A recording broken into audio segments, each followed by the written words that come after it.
Hello. Quick bookkeeping. The Tim O'Brien book is out finally. 104 pages, 40 songs, got chapters on singing and songwriting, Tim's introduction on his career, lots of great pictures. Nellie Kane's in here, Midnight on the Highway's in here, Time to Learn, Bending Blades, a lot of his great songs. You can find that on Amazon. There's a link below. Okay, I've been teaching a long time, and one of the things I talk about with my students is when to play and when to shut up, okay?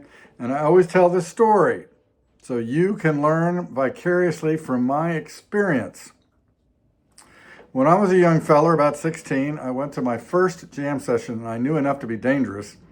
And I was playing happily, I don't know, old Joe Clark or something, and a short mandolin player is next to me getting redder and redder in the face. Of course, I don't notice.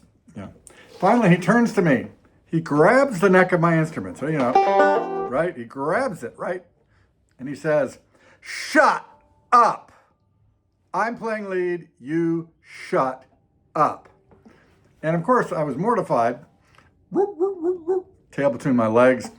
But it was a really great piece of advice because the banjo is loud.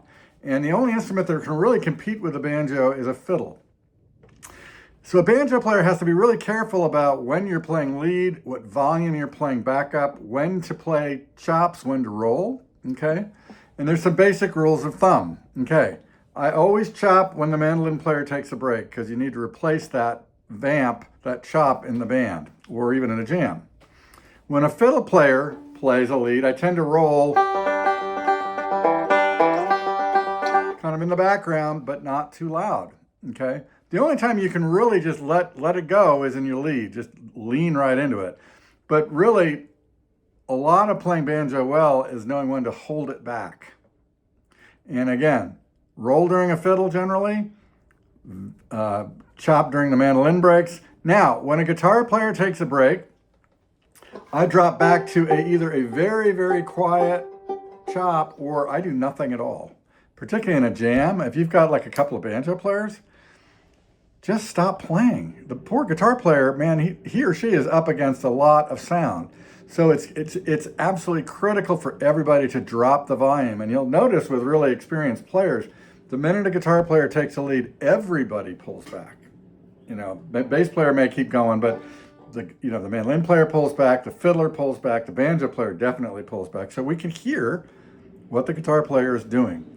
And that makes their life a lot better, and it's going to gain you a lot of friends. Because if you're one of those banjo players that stomps all over everybody's breaks, they're going to grab the neck of your instrument and they're going to say, "Shut up." There you have it. Let's say Randy.